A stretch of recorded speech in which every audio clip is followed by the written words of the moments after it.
Finally mga boss no, eto na, Anthony Davis is back at ito nga ang kanya naging reaksyon dito nga matapos sa naging laban nila kontra nga dito sa Brooklyn Nets. Kamusta nga ba itong si Anthony Davis at ano nga bang kanyang mga sinabi patungkol nga dito sa kanyang pagbabalik? Ito nga para sa Dallas Mavericks, tara't pag-usapan natin yan.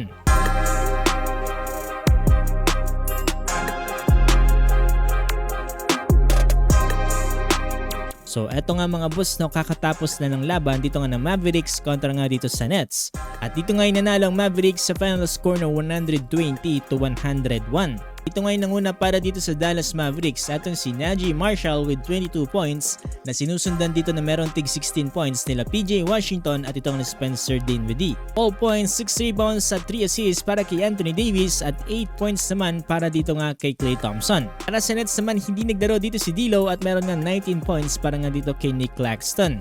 Well, parang masyadong matagal din mga boss no, yung simula nating huling nakita etong si Anthony Davis na naglaro ulit dito para sa Dallas Mavericks. Imagine kahit matagal siya nawala dito para sa Mavs ay talagang naramdaman din kaagad yung kanyang presensya dito nga sa naging game na to at nagkaroon nga ng epekto yan dito nga sa kanyang mga kapwa teammates. Nagresulta rin ng isang napakagandang pagkapanalo dito nga para sa Mavs. After the game, eto spotted din na nagkaroon pa nga ng pagkakataon na makapag-usap etong sila AD at itong si D'Lo. Na mapapansin natin na mukhang na-miss din itong dalawang to yung isa't isa at mukhang meron silang magandang conversation dito.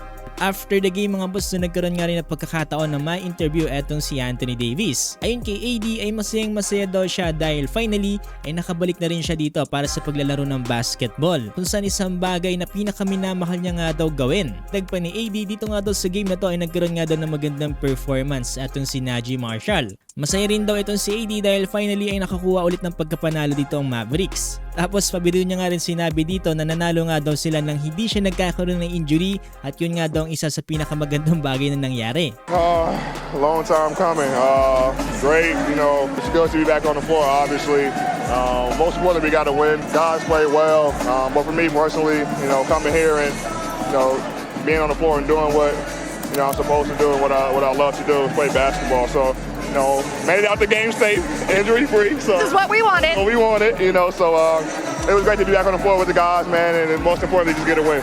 Believe din ako dito para kay Anthony Davis no, nakukuha pa magbiro despite sa lahat ng mga pinagdaanan niya. Yan talagang isa sa mga kinabibiliban ko sa mga players, yung mga positive pa rin mag-isip. Yung pa dito kay Anthony Davis, hindi rin daw siya yung player na magbumukmuk na lang sa gilid at naghihintay na lang ng kung ano mang mangyari. Yung sinabi niya na okay na nga daw siya at ready na makapaglaro, talagang sobrang saya niya nga daw at talagang naging prepare siya para dito sa game na to. Dahil kulang-kulang nga daw yung kanilang mga players na minsan 6, 7 o 8 lamang yung nasa rotation. Kaya malaking bagay nga daw mga boss yung pagbabalik niya dito para sa kanilang team para matulungan niya ito.